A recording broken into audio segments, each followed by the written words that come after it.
I enjoy my life today. I don't have to work. That's one of the most killer experiences in life. So I want to tell you, I'm not just saying this as some little positive thinking technique. I'm telling you, this is the secret, the real secret, to shift it inside of you and to add the real value.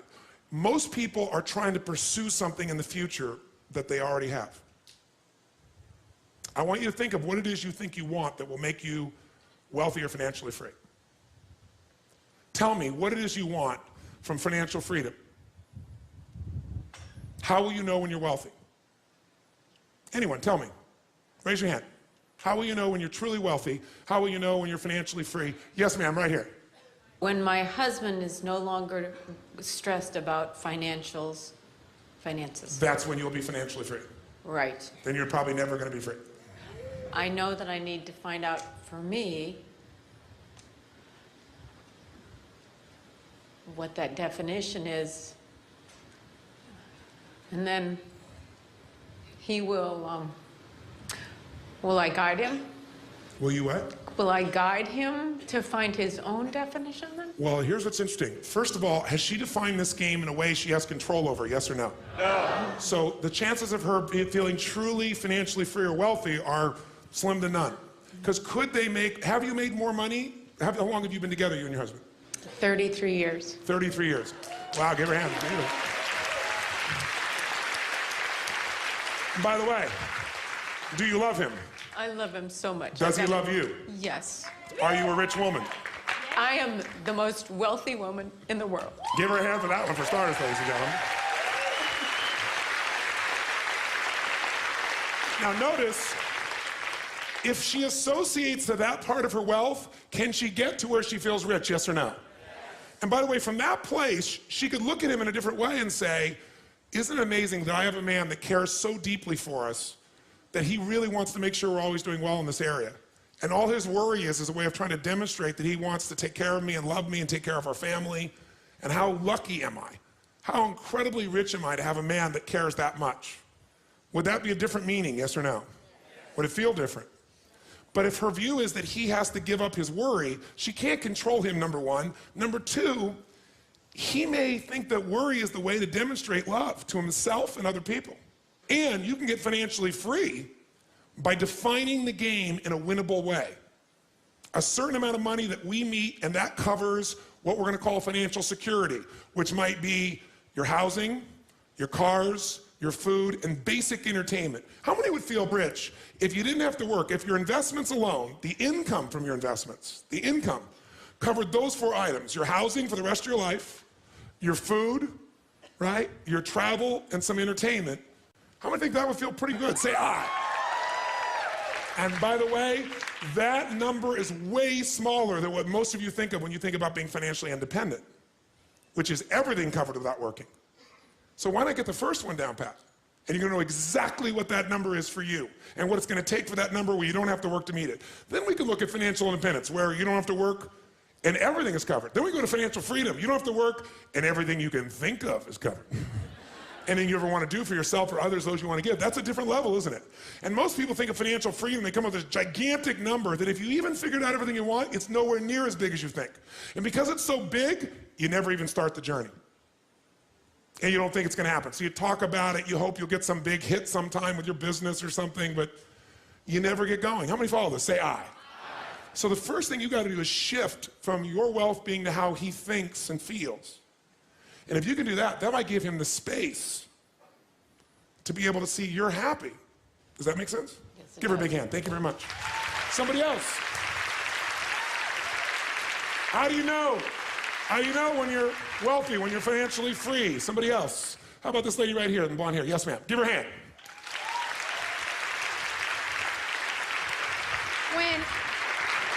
When I have enough money to keep everyone around me fulfilling their dreams.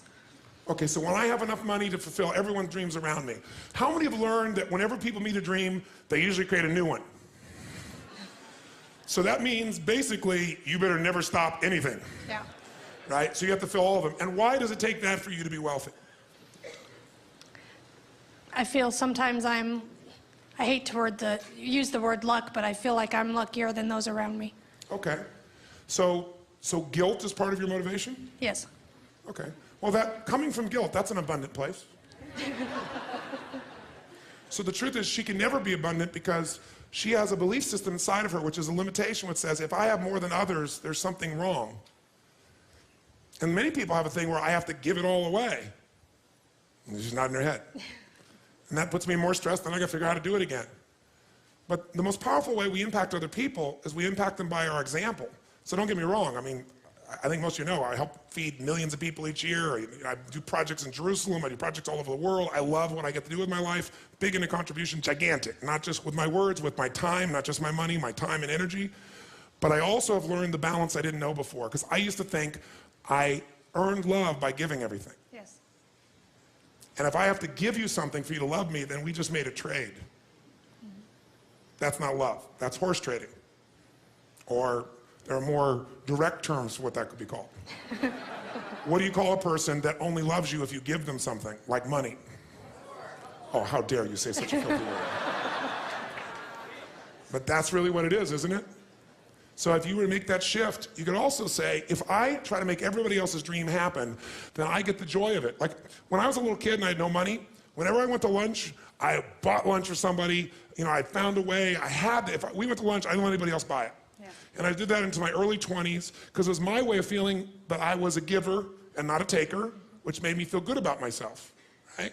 But I one time went to dinner with this very wealthy man, and he had 10 times more money, but I'm gonna make sure I paid for it. And I still have that basic nature, but here's the balance in me now. I don't have to. Because what happened was this guy grabbed my wrist, and he took the check from me, he said, "Are you gonna cheat me of the joy I'm gonna have of buying you lunch?" He said, "Are you that selfish?" And he got my full attention. So it's still, I don't think that pattern of being a giver is gonna leave in you, and I don't think it's a bad pattern. It's out of balance. So she can't be wealthy as long as it's a trade, right? If you're coming from abundance, not guilt, and you're saying, wow, I've got abundance, and there are people that I can help and make a difference here. Let me help this person, help that person, not because you have to, because you want to, then you're rich. Does that make sense? Yes. Give her a big hand. Thank you very much. How about this gentleman right here? Yes, sir. Right here. Yes, sir. Give him a hand. Give him a hand.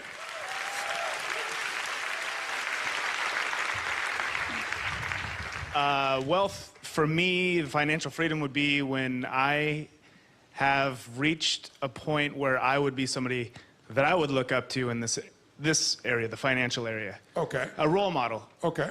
So I got a question for you. Are you right now a role model for somebody else?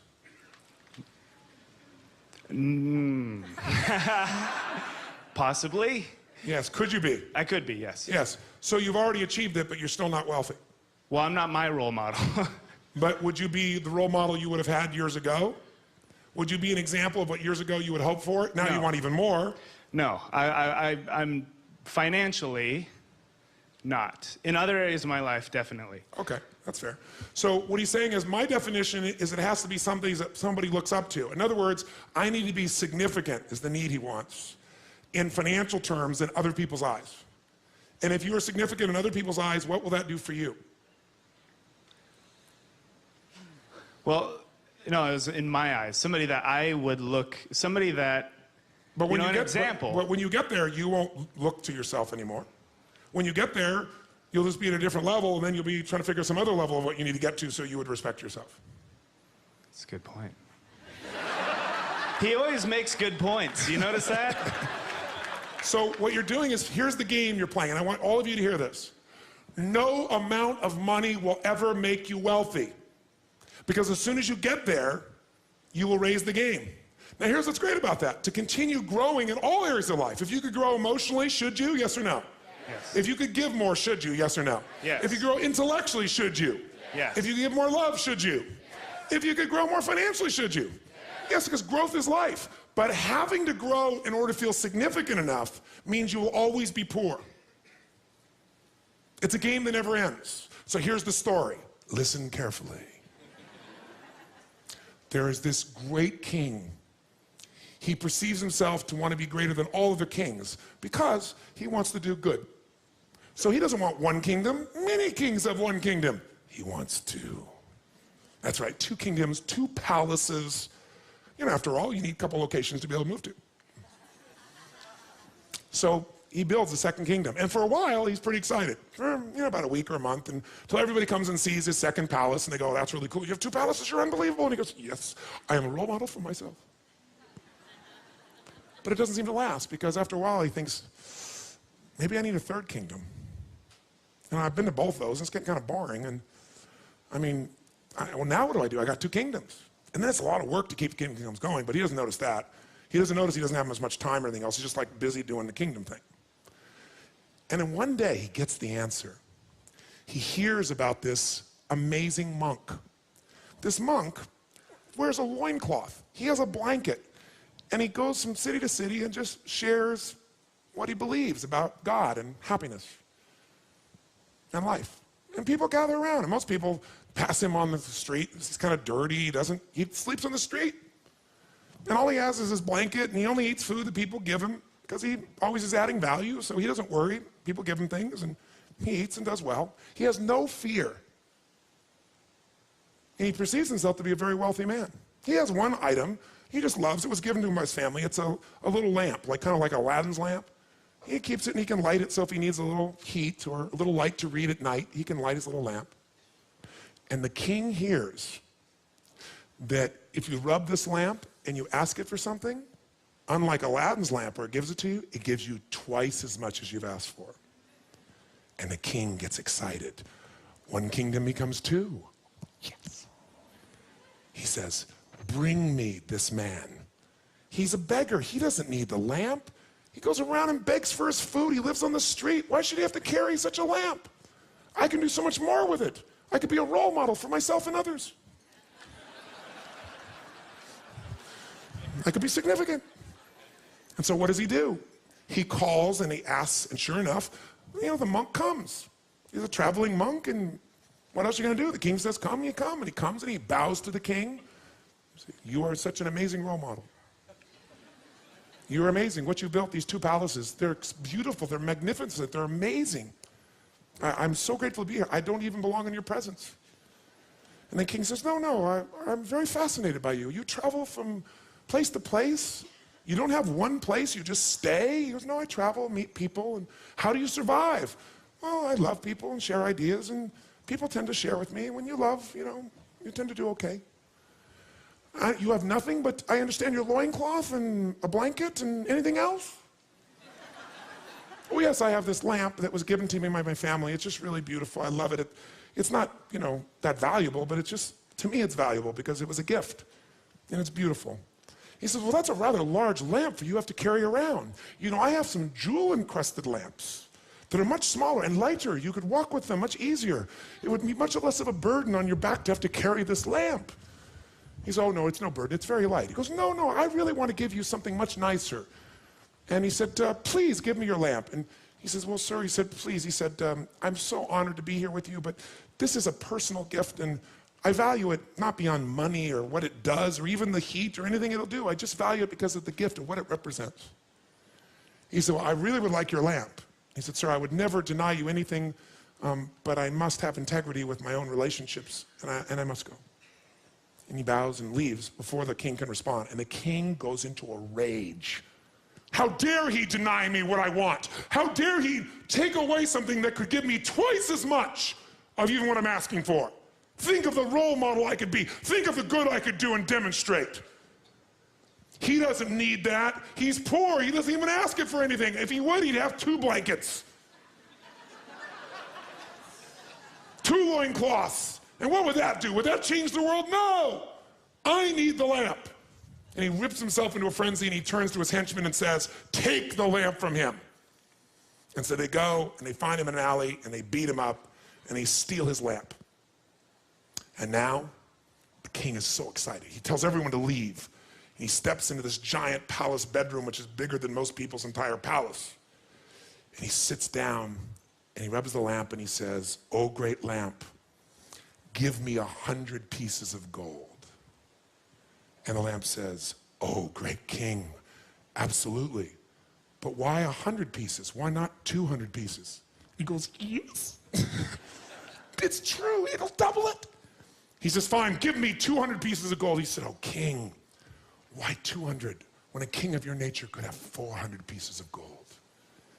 The king says, fine, give me 1,000 pieces of gold. Why not 2,000, king? Fine, 10,000. Why settle for 10,000, king? Why not 20,000? A king such as you with 2 palaces should have at least 10,000. Fine, give me 10,000. Why not 20,000? Fine, give me 100 of the most beautiful women in the world. Why not 200? It will keep you busy. And this goes on for hours and hours throughout the night. And the king gets fervor more and more and more intense. And the lamp keeps expanding his point of view. And he keeps thinking, my God, I'm thinking so small. And he gets bigger and bigger. And this goes on for 3 days and nights. He bars the doors and won't let anyone in, just him and his lamp. And he starves to death and dies. And that's the end of the story.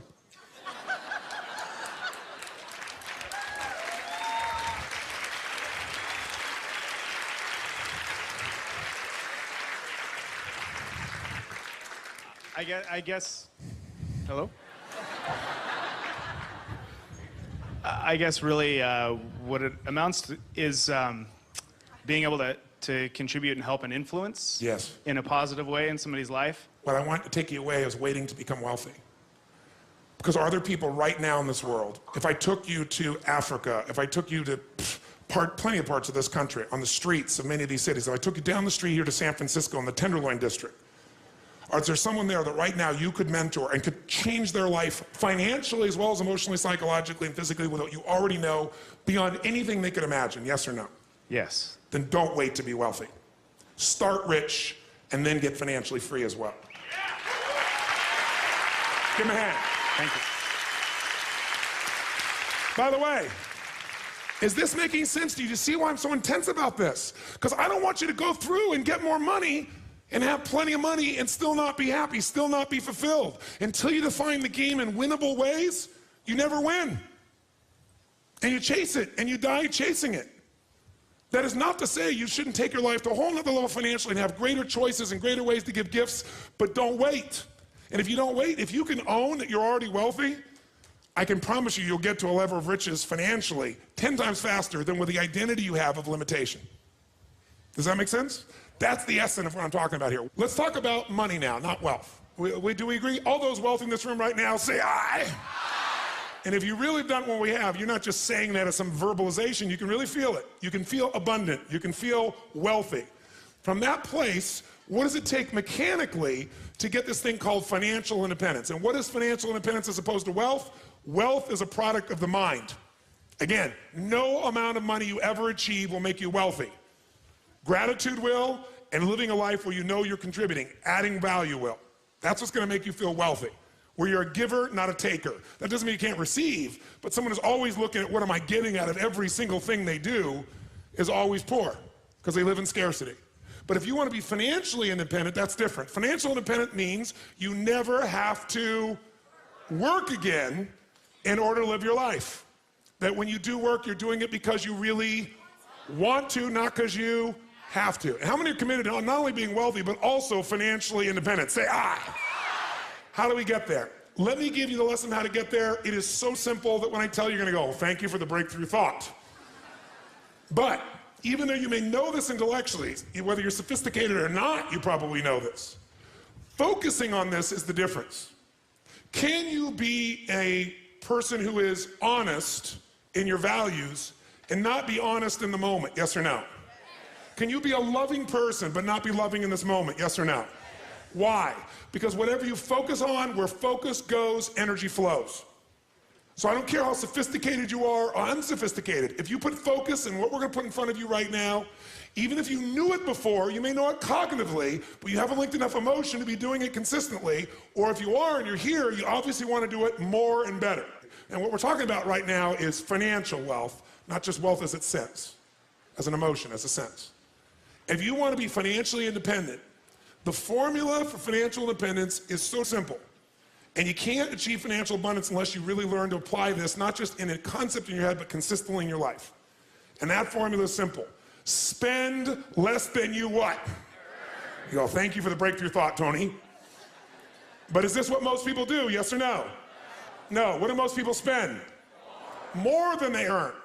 There's no way around this. No matter how much money you have, If you spend more than you earn, you got a challenge. So there's no way to be financially free, financially independent without spending less than you earn. And what do you got to do with what you don't spend? You got to invest the difference. Because what I want to show you right now is how do you build what everybody should own. Every one of you should leave here with your own personal money machine. You want to create a money machine. A machine that while you're sleeping is making you money. Right? So you're no longer trading the most valuable resource you have in life, your time, for money. You want to trade money for money. You want money to go to work. You want to put that money to work for you so while you're sleeping it's making a difference. You want to create a machine. And that machine you want to create is something that you want to be able to feed you at some stage where you don't have to work. That's what the money machine is. And so how do you do that? First step, spend less than you earn and invest the difference. Now question, how many of you currently are spending more than you earn? Be honest, raise your hand. How many are spending less than you earn? Raise your hand. Fantastic. Now, if you spend less than you earn, but you don't invest it, you're not going to get much value. Now, most of you say, well, I do invest a portion of that. So I might spend more, I do some new spending, but I do invest a portion of it. The second secret to this is you got to reinvest. How many of you have ever made a big hit in your investments and went, oh my God, that's so cool, and took the money and spent it on something? Raise your hand, say aye. Come on, say aye. I know you all, anybody who's invested has done this. If you got a big hit, you go, oh, this is it. Nothing wrong with that, but you got to make sure a significant amount of that you reinvest your returns so you get compounded what? Compounded growth is the most basic principle in the world. We all know it intellectually. But are you emotionally associated enough that you're really utilizing it to its maximum capability? If you don't, you're not going to get financially free. You will never get financially independent by your earnings alone. Let me tell you something. There's 3 or 4 areas of your life you don't want to go to an expert. You don't want an expert to make the decision. An expert can coach you. But you better make the decision. One is how you raise your kids. I mean, if you're going to screw up, you should be the screw up, not somebody else in this area. Because at least if you screw up, you know you gave your all. And if you screw up, you'll learn from your screw up and you can still make a difference.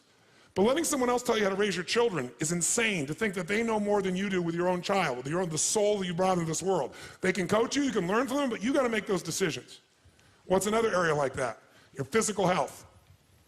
If you don't learn this area because you think it's too complex, I'm going to give this decision to somebody else, that somebody else may be totally sincere and sincerely wrong. I'm not lecturing you what to do. I'm just saying whatever you're going to do, inform yourself and make the decision. Because someone else making that decision, the consequences are too great for your children, for your health. And I'll tell you another area really important, your psychology. Having someone else give you a label, tell you what to do. Same thing with, you're going to end up with some challenge in your body, same thing. And the last area, the area I'm talking about here is money. Because what most people do is they go, I don't have time for this, I don't understand this, I need to go to an expert. Because I'm not here to sell you some financial investment or plan. Because if I did that, I'd have a self-interest in the process. That's not going to serve you. And that doesn't mean someone can't sell you something. It just means I'm coming here to advise you on how to make better decisions, not tell you should do this individual thing. Because what individually you need to do changes. And by the way, even if you have the best intent, can you be wrong, yes or no? So I'm not here as a registered investment advisor. I'm not here to sell you a stock or a bond. I'm here to teach you a way of evaluating so you can make better choices more of the time. Because when you get to the financial area, when you meet somebody, what's the old phrase? When a person with experience and knowledge meets a person with money, what happens? The person with the money ends up with experience, and the person with experience ends up with the money. And even if the intent is purely positive, if this person screws up, no one is going to care about as much as your financial world as you. No one. No matter how much they care, no matter how much they're committed, because it's your life. And if they make a mistake and they're sincere, they get the learning, which will make them better in the future. But if you make the mistake and you have this concern, you can have the learning. And there's valuable in that. Every one of you in this room is going to lose money. Every one of you. There's no way. The person I work with, one of the top financial traders in the history of the world, top 10 in the history of the world, is not even right half the time. How could you make billions of dollars if you're not even right half the time? Not even 51% of the time. I'm going to show you in a few moments. It's known as asset allocation. It's the way you invest. It's what you do. That's what's going to shift this. So first step, spend less than you earn, invest the difference. Second step, reinvest it so you get compounded growth until you reach the home run, your money machine, until you reach a critical mass of capital, of investment capital. When you get to that critical mass, and what determines the critical mass is how much you need for the lifestyle that you want. Once you get to that critical mass, what it provides for you is what you're investing for. Who knows No matter what investment you're doing, what are you really investing for? Whether you're investing in cars, stocks, bonds, real estate, financial instruments, what are you investing for? You're not investing for returns. That illusion will keep you from getting to the end game. If you're wealthy, here's what makes you wealthy. Income, not assets. Assets you can buy, and assets change in value all the time. You need income. Some people are very wealthy on paper, but they have no liquid assets, and if something happens, they are in deep stuff. How many of you have ever been in this place, by the way? I'm curious. So you need income. Ultimately, you're trying to build a money machine. If you invest in, let's say, an antique car, and you call it investing, but you're never, ever going to be willing to sell it, it's not an investment, it's an acquisition. How many follow what I'm talking about here? Because what you're really doing is you're wanting this car. You're not wanting to ever make this build your critical mass so you have a money machine so you don't have to work. When you build your critical mass, when you spend less than you earn, that's the difference, and then as you get compounded growth, you reinvest for even more compounded growth, which will walk you through, you're going to eventually get an amount of money that's enough that without working, the interest on that money alone in a secure environment will give you the income so you never have to work again. Then you have a money machine. How many be up for this process? Say aye. That's different than you have X amount of assets on your net worth, which, by the way, can change how fast? How fast? If the marketplace changes what they feel about real estate, if they change what they feel about the companies you've invested in, how fast can all that change? How fast? In a heartbeat. The valuation of the dollar, or the pound, or the mark, or the euro, or anything else can change how fast? How many like the idea of building a money machine? Say aye. This is the only reason to invest. You invest for one reason, so you have an income for life without working. And to do that, you got to build a critical mass of capital, that the interest on it alone will give you that income, and you can have the life you want without working. And the only way to do that is do those first two steps. Spend less than you earn, invest it, reinvest it till you hit that critical mass. And we're going to show you ways to accelerate that, make it happen. That's the entire financial game in one paragraph or one thought. So everybody here's goal is, here's what you want to say. I am building a money machine. And its purpose is to give me income for life without working. Hallelujah. How many feel hallelujah on that one? Say aye. Now, how to do that is actually a lot simpler than you think. We make things more complex than it really is. You got to think of this as your target. Now, by the way, you know whether you're on the path of financial freedom or financial independence or not by, can you answer, are you doing the first part? Are you spending less than you earn? And are you investing it? And are you doing the second part? Are you reinvesting and getting compounded growth? And are you moving towards that critical mass that'll get you free? And do you even know what that number is? If it's a general giant number and you keep moving the number, you'll never get there. We have to define, this is what it is. So think of this as the bottom line. In order to achieve what you want, where you have a money machine, here's what you must do. You must pick out a minimum financial goal for yourself. Even to achieve your minimum financial goal, you got to pick out a specific amount of money that you're going to invest every month, every year, no matter what. A specific percentage of your income. If you don't do that, forget the rest of this course. It's a waste of your time.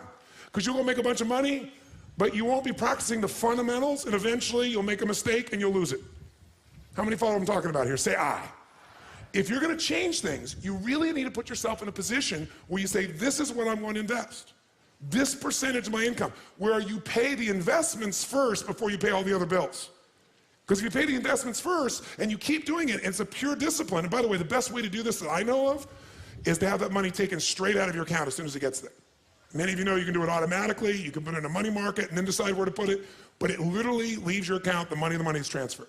Think about this. Success in life comes from good judgment. When you make good decisions, you do well. In your relationships, in your body, with your family, and with your finances, with everything. How many agree with me on this? Say aye. So if success in life comes from good judgment and good decisions, good judgment often comes from experience. And experience often comes from bad judgment.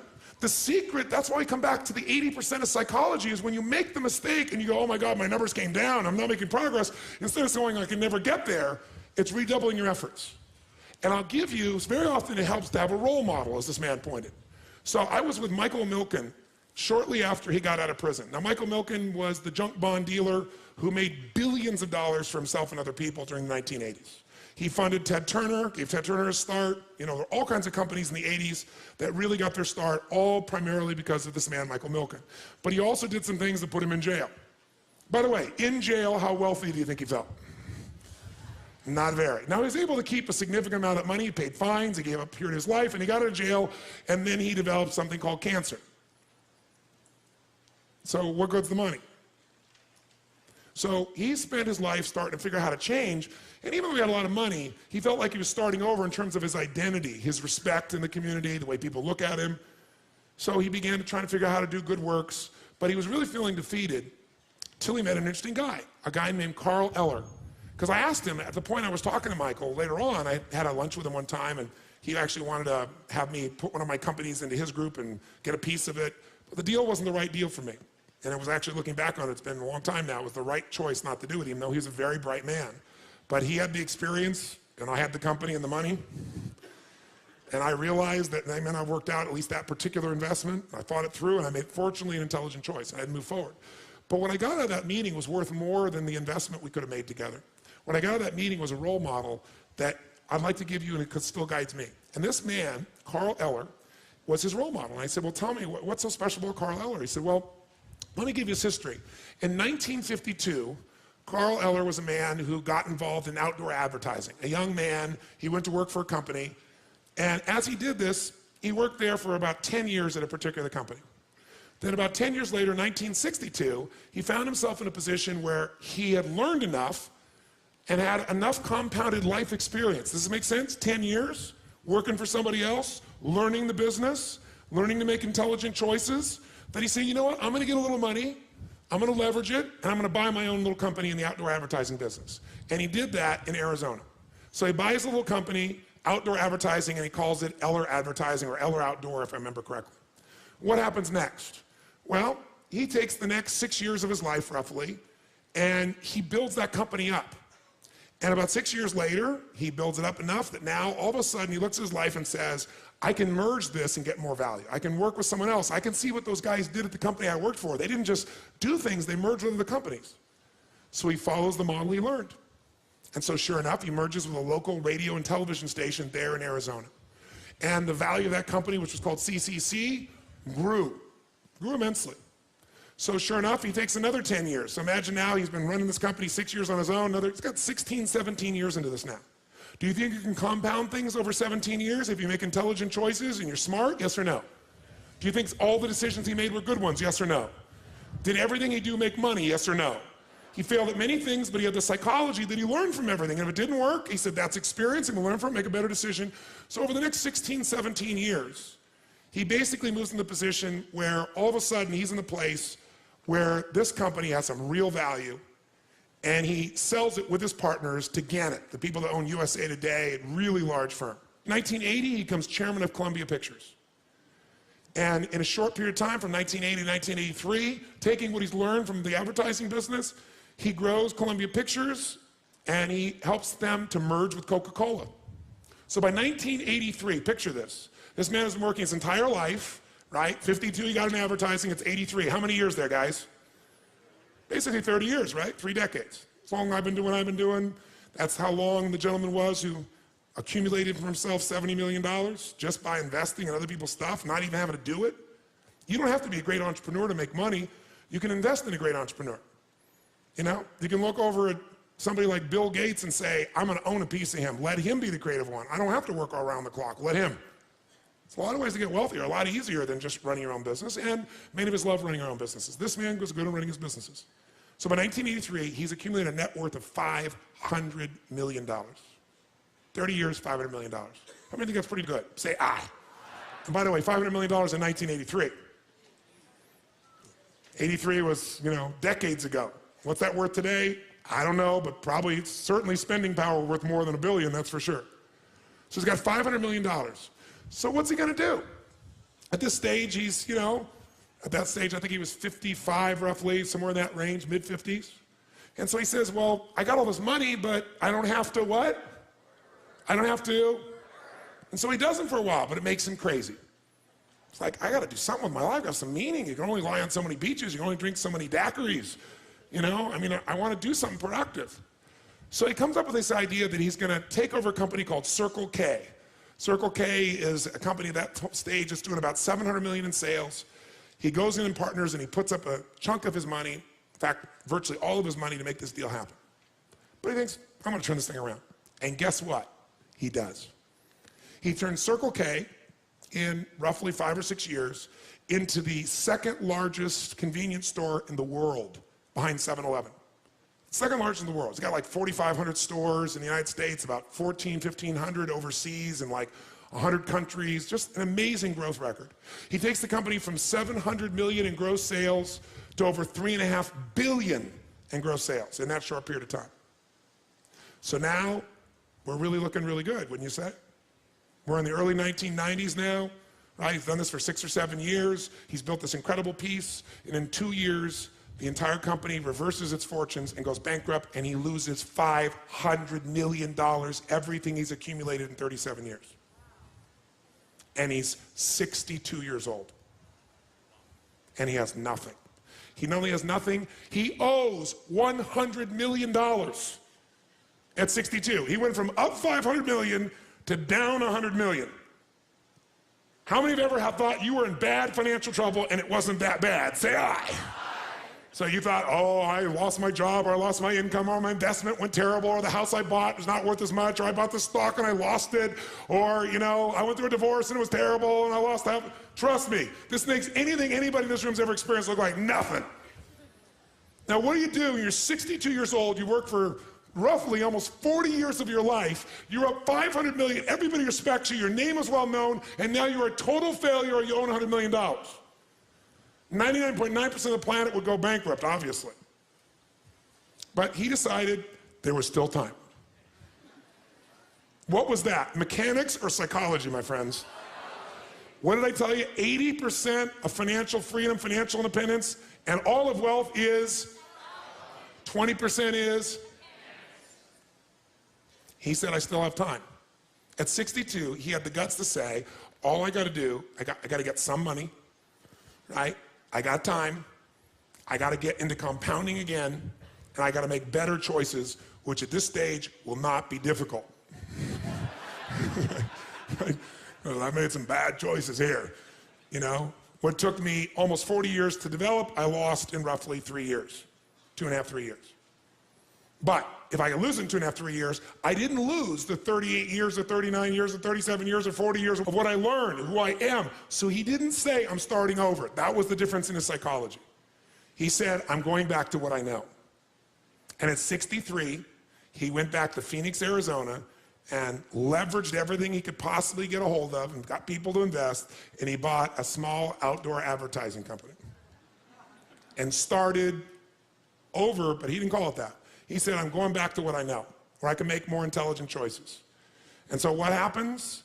In less than 5 years, he builds that little company up, and he compounds it in 25 cities, and he builds himself to where, at the age of 68 years old, 4.5 years later, actually almost 69 at that stage, if I remember correctly, he now is a billionaire again. He sold his company to, what was the company's name? Clear Channel. He sold his company to Clear Channel and became a billionaire in less than 5 years. He was never a billionaire after 40 years. Now, this would be a lesson in one thing, mechanics or psychology. Which one? Psychology. But it's also a lesson in the next most important mechanic you better know. Because everybody's going to make some bad choices, and some of them could cost you seemingly everything. Or you may even make a conscious choice. You're going to change something, and you know, making a change in a relationship can cost you much more than half of what you have, depending on how your life is structured financially. But it may be worth it. How do you not be destroyed by that? You got to have psychology, but you also want to avoid it. If he was going to be here today, and you're going to ask him, besides your psychology, what was the biggest mistake you made? Your psychology made you well, but what's the biggest mistake you'd make? He would say one thing to you, and I want you to hear it now, and every one of you have heard this, but you may have heard it cognitively, you may have understand it intellectually, but you don't associate enough emotion to it because you're not maximizing it. My guess is if you're in this room. You could do more. How many agree you could do more in just about anything that matters? Say aye. And that's called asset allocation. He said, the mistake he made was asset allocation. I'm going to show you this now. This is not sexy. This is not completely new for someone sophisticated, but you better make it new for yourself right now. When you're green, you grow. When you're ripe, you rot. You got to get green back on asset allocation. Because what happens is you get to be a sophisticated investor is you tend to look at where can I put my money where I get the largest what? Say it again, what? And that's the biggest mistake you're going to make in your life. It's counterintuitive, but asset allocation is the single most important decision you're going to make in your financial future. You screw this up, you can do everything else I said well and end up empty financially. Not unwealthy if you stay associated to your psychological strength, but you certainly are not going to be financially free. And this is the mistake he made, asset allocation. What does it mean? It means every person in this room is going to make the wrong decisions financially at times. You're going to get the best advice. You're going to study the past. The history shows that the market is going like this, or the real estate market is going like this, or gold is going like this, or something is going like this. It keeps growing and growing, and you feel like you're missing out if you don't get in. How many felt that recently in some financial valuation of something? Say aye. And so sure enough, you get this piece in you and the fear starts to happen. You don't want to miss out. And everybody's telling you it's the right thing. And it looks like the right thing. And everything should be the right thing. And your timing is wrong. Can you do the right thing at the wrong time? Yes or no? Let me tell you another secret to life. If you do the right thing at the wrong time, you get pain. If you plant in the winter, I don't care how hard you work. I don't care if you work day and night and you work to the bone and you plant your seeds in the middle of the winter. What's going to happen when fall comes? Are you going to be rewarded, yes or no? No. So if you don't understand that the seasons are changing, you're in trouble. But even if you do everything right, you can think it's springtime, can't you? And be wrong. So how do we protect ourselves? The answer is asset allocation. This is the secret you must give yourself. And all of you, I can promise you, in 2 days, will forget what I'm saying right now. Because in 2 days, many of you will be making momentum investments, and there'll be somebody in this room who made $3,000 in the last 4 hours because they're going to make a trade, and someone else will make $100, someone else will make $500, but someone else is going to lose $1,000 or $500. And what most people are going to focus on is the person that made $3,000 and go, I'm going to put all my money in this momentum investment where I could make this 10% return today, 20% today. Who knows what I'm talking about here? Say aye. And every part of you goes, that's how I get my money machine. I want to get compounded interest. I want to get the best return I possibly can. And so you put all your money in there, and the worst thing that can happen to you is like when you go to Vegas. What's the worst thing that can happen when you go to Vegas? You win. It's the worst thing that can pop. How many know what I'm talking about here? Say aye. When I was a kid, I was not into throwing my money away because I had so little. And I was not into gambling. It's like I wanted to give it, share it, do something fun, do something that would make people light up. And I ended up going to Vegas with some friends of mine. And they went in, and they all bet. I said, I'm just going to enjoy going to the shows, hanging out with you guys. I'm going to watch. I'm not going to bet. I was like very extreme the other side. So what I do, I sat there and watched. And I didn't bet anything till the last day. And last day I thought, well, I'll play a little bit of blackjack. I mean, it's easy. It's pretty simple. You can kind of anticipate the numbers. There's some logic to it. You rationalize the whole thing. And I played blackjack, and I won $1,800 when that was like, I started out with 300. That'll give you a perspective. That was like an unbelievable amount of money. Worst thing that could ever happen. Because then once you get that jackpot, what are you always thinking? I'm going to get it again. And that's how they make money in Vegas, because they've set up the compounding on their side, right? They know what the ratio of results are, and all they got to do is get you to keep doing this, and the house is going to win because the house has the economic advantage. The longer you go, the greater chance you're going to do it. Even if you do it here, you're going to come back. You're going to be desired. That's how they can pay for a building like Steve Wynn has that's, what, $2.9 billion to build a hotel. It was the most expensive hotel in the world. Now it's not. They're building a new one for $3.6 billion for a hotel. How can you afford that? You have large margins and profits. And where does that come from? People who got the big hit. So the worst thing can happen is you make investments and you hit a home run. And you hit a home run. And the home run gets you to start thinking you're really smart. And maybe you are really smart. You're very sophisticated. Maybe you really are. But there is a day when the whole game changes. And it's really difficult sometimes to predict that, sometimes impossible. True or false? So the asset allocation is how you protect it. What is asset allocation? It means out of the money you have to invest, we're going to create 3 buckets. Really simple way of thinking of this from now on. 3 buckets. And these 3 buckets are going to help you to understand whatever amount of money you're going to invest each year, where you're going to put it. So for example, if you don't spend less than you earn, you're going to have nothing to invest. If you spend less than you earn, now you have something to invest, right? Do you need to come up with a specific number, a percentage, or a dollar that you're going to invest every month, every year, if you're going to get to your money machine? Yes or no? Yes or no? Yes. Where are you going to put that money? Whether it's $100, $1,000, $10,000, $100,000 a year, $1 million a year, $1 million a month, doesn't matter. Where you're going to put it, if you're smart, is you're going to put these 3 buckets of asset allocation. And what are the 3 buckets? The first bucket is the security bucket. When you think about investing, think of 2 types of investments.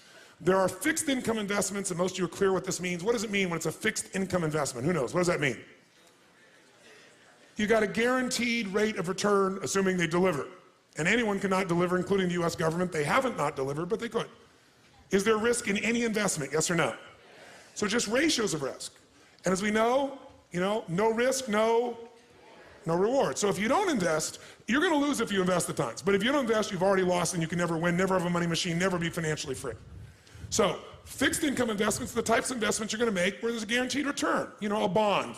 A company gives you a bond. What is a bond? They're guaranteeing you give me your money, I will deliver at this time, at this date, this percentage return to you.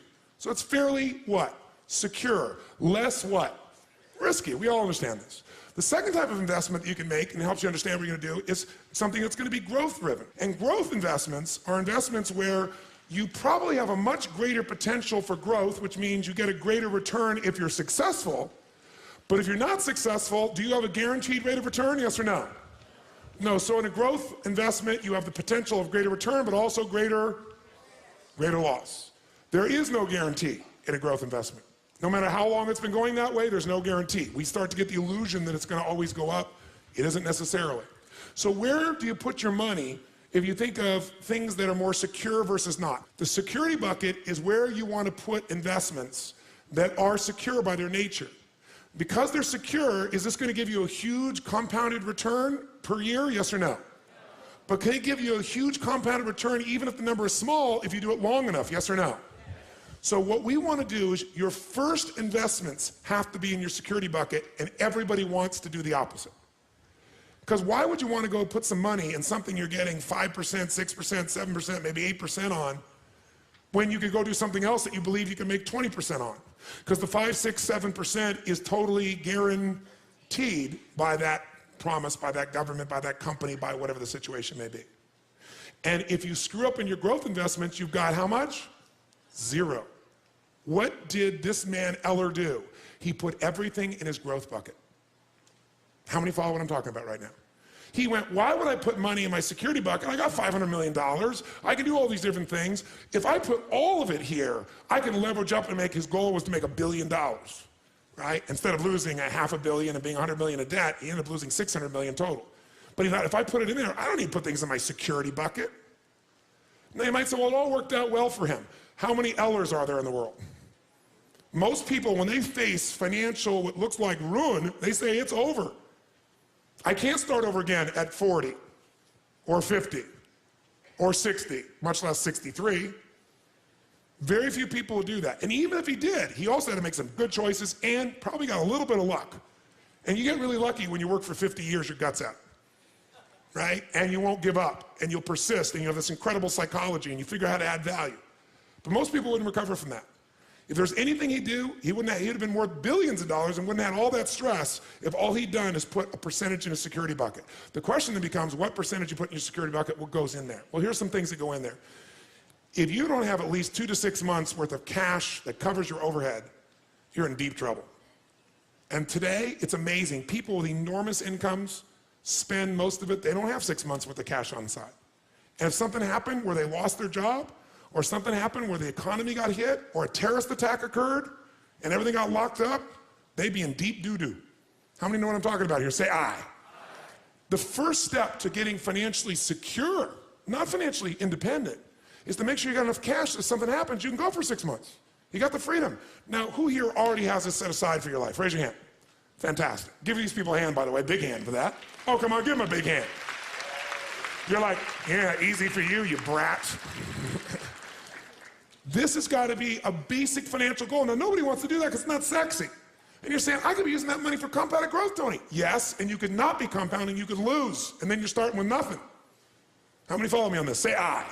How much of that should go in there? 2 to 6 months, a year? Depends on your psychology. But whatever's gonna make you feel secure, it's individual for every person. I'm not gonna tell you should put 6 months in, maybe 2 months is fine for you. Maybe for some of you, you want a year in there, right? It's different for everybody. This is where you gotta start to know the truth of who you are, not what you project. And some people are more certainty driven, more security driven than other people. Some people need to have a little more security drive right now in order to keep their life balanced. What else might you put in there? Types of investments. An IRA goes in here, right? Pretty secure. Insurance. The insurance is protecting you. That's part of security. What else could go in there? Your home. Don't think of your home as an investment. Because for most of you, you're eventually not going to sell that home and eat it. You're not going to sell your home and get income off it. Now, some of you may be. You may at a stage of life where you're accumulating the same homes, and eventually you're going to sell and buy a smaller home and take that critical mass that came from selling the big home, and it's going to take care of you for life. If you're doing that, great. But the place to think about your home in terms of leverage, put it in your security bucket. How many agree with me on this, by the way? Say aye. Because, by the way, if you don't have a home, you're going to be really stressed out, right? So I got to think of my growth outside my home, really. Think of your compound interest outside your home. Your home may be a bonus for you. And fixed income investments all fit in this category. Now, what's the second bucket? Second bucket is growth. 2 ways you're going to learn about growth. The buy and hold strategy, which is the strategy of an owner. And by the way, that buying and holding, that is less risky to some extent than momentum because of the timing. But it can be just as risky. What is momentum trading? That's when you're no longer an owner, you're a trader. A financial trader, everybody's a financial trader. Most of you trading time for your money. Here you're trading money for money. Here what you're looking at is you're seeing movement in prices that may or may not have anything to do with value. Can a price change just based on perception of a company, yes or no? Can perception change the price or the value of real estate, yes or no? A little or completely? But very often, there's a fluctuation that can come from an event, from a perception, and what a momentum player is doing is they're playing for the short term usually. They're in and out when that fluctuation happens. They're betting on the up or the down, because as momentum players, I want you to understand something. Everything we're going to teach you will work in a bull market or a bear market. It would be irresponsible to teach you a set of principles that are based on a market only being bull, because right now in the country you live in, it's a bull market in real estate or stocks or gold or silver or whatever it is. That's irresponsible. You want to be able to make money no matter what happens in the market. How many excited about this, by the way? Say aye. But even if you get brilliant, even if you do it, can your timing be wrong? Yes or no? Yes. Can you be totally smart and make the wrong decision? Yes or no? So what is going to protect you so you milk your money machine no matter what, and when it's time and you don't want to work, you're going to get there? What bucket's going to protect you? It grows slowly and it grows like the grass. So how much should we put in our security? And by the way, you say, well, what's the third bucket, Tony? Well, there's the security bucket where we put our money first. Second bucket, growth bucket, we put our money second, and we put a percentage in there all the time. Third bucket is the dream bucket. The dream bucket is you want to travel around the world. The dream bucket is you, depending upon the size of how you think or what you're doing or your economics, you want to own a condominium in Aspen. And if Aspen seems insane at $2,000 a square foot, then you might say, I want one in Mammoth, or I want one in Chile, I want someplace else. Many times you get the same thing or better quality just by changing location because of perception. And it isn't any better or worse. You're trying to get financially free and critical mass so that you can live forever in your own home in Los Angeles, or you move to Portland, Oregon. Portland, Oregon's greener, richer, probably not going to be the first place bombed in a terrorist attack, right? Could you have as good or greater quality of life for a third or fourth the price, yes or no? So sometimes you can get to your goal quicker just by changing locations, changing your perception of where you need to be, breaking your own pattern, okay? So security bucket gets full, growth bucket, but what's the dream bucket? The dream bucket might be a second home, it might be the boat, it might be a trip, it might be owning a basketball team, owning an island, depends on the size of what it is you want to do. And by the way, bigger isn't better. The more you have to feel financially free, the more stress you're going to have. How many follow this? It's the opposite of what you think. The more you have, the more you got to manage, the more time, the more energy, the more risk, the more capital. That doesn't mean you shouldn't do it. Some of you are very, very driven to create and risk. That's a personality type. We know that it's crazy. I happen to be one of those types to some extent. But even a crazy person's got to make sure their security's there, or their craziness at one point will bite them. How many follow? If you can get financially free for less, do it. Be wealthy now and get financially free quicker. And then lock in, you won. And then keep that stuff in your security bucket. And if you want to play a bigger game now, you've already won, and everything you're playing now, that's where the house is money. You can go for something bigger, and if it doesn't work out, you're still handled. Your security, what you're here for, is totally free. How many follow what I'm talking about here? Say aye. Now, how do we decide to fill these up? Well, your stage of life plays a role. So in your security area, if you're really getting started here and you don't have the security there, if you're really conservative, you probably need to put 40% of your investment capital there. 40%, so you're totally protected. If you're more aggressive, maybe 30%. By the way, which one of these three buckets do most people try to fill first? 1, 2, or 3? 3. And how do they do it? Borrow money. And what they buy usually isn't a real asset. It breaks down in value. The car, the secondary home in an environment that the market changed, whatever it is. They don't usually make money on it long term. They usually lose money. And then they have no financial freedom. So they got to go work. I'm wealthy, I'm happy, I have love, I have all these things. Nothing wrong with that, but why not have both? What do you think the second one is to be filled for most people? What's the second one? Quick. Growth. They go for growth, because why? I want a bigger what? Return. But a bigger return potential brings with it greater what? Risk. You absolutely want to fill your growth bucket, just make your security bucket the first one, because it's the one you want to fill least, and it's the one that'll protect you. You want to learn from Carl. You don't want to wake up and say, I'm starting over. You don't want to have to use that psychology. Great if you could, but use that along the way when you make mistakes, not when you lose everything. That's what Carl will tell you. If Carl was here to support you right now, he would say to you, listen to this man. Listen to him. I know it's boring sounding right now. I know it's not exciting, but this is your life. Spend less than you earn. Invest the difference. Reinvest for compounded interest, but do it in these three buckets and do it in the first two first. Here's how I do it. Pick your percentage. Don't vary when you get a better opportunity. So if you're going to invest $1,000 a month, $10,000 a year, what are you going to do with it? You're going to say 4 of that's going to my security bucket, 6 of that's going to my growth. And after the next few days, you're going to decide how much of that's buy and hold, how much of that is momentum, or you're going to put that, is it going to be in real estate buy and hold, is that going to be in companies, you're going to break it up. But you keep the percentage, because otherwise someone will offer you a deal. And when that deal comes up and you see the opportunity, what are you going to say? I need to get more, so I'm going to take from my security bucket and do it, and that's when you get bit. I know I sound like I'm lecturing to you. I'll tell you why. Do you know how many people I've taught this to? The millions of people over the years that I've shared this with. And you know how few people really hear me? They hear me right now. But the minute their greed gets hit, the minute they go, oh my God, I got this giant return, they douse this. So if this feels heavy, that's okay with me. If this doesn't feel sexy, that's okay with me. But remember what I'm telling you. What is the secret long term? What's the most important decision you're going to make in your investment life? Say it again, So right now, so this goes from conversation to reality, I want to ask you this. What percentage of your current investments are in completely secure environments? If the answer is 0, this is the first thing you got to do. You can still do great opportunities, but that percentage has got to start building security first, a percentage of it. And again, that number depends on your risk tolerance, and it depends, secondly, on where you are in stage of life. If you're older, do you need to put more in security or less? Which one? Quick. More, because you have less time to make up for a mistake. If you're younger, you can put a little less, but don't put nothing. And if you become more wealthy, you know what's interesting? The richer you think and feel, the more abundant you seem to become, because that feeling starts to affect the way you make decisions. They're not made from fear, they're made from gratitude. And when you operate from gratitude, and you're coming from a generous place within yourself and other people, it attracts a different experience. You know what's crazy in my life today? Today, people come up to me every day of my life, no exaggeration. If I'm in the public, if I'm in a restaurant, and because I've had, 50 million people get my books and tapes around the earth, no matter where I go in the world, people don't come up and tell me these great stories, but someone will come over to me and they'll say, they just paid for your dinner or your lunch or whatever, or they want to buy this. And I'll say, no. They go, no, they insist. I'm saying, no, I'll go and say, thank you, I really appreciate it, but thank you, I appreciate the gift of wanting to do it, but please let me take care of this. No. I'm thinking, where were these people when I was broke at Denny's? And where were they when I needed them? When you're rich, everybody wants to buy you lunch and dinner. When you're successful and wealthy, everybody wants to do for you. When you're not, ironically, no one wants to do a squat for you.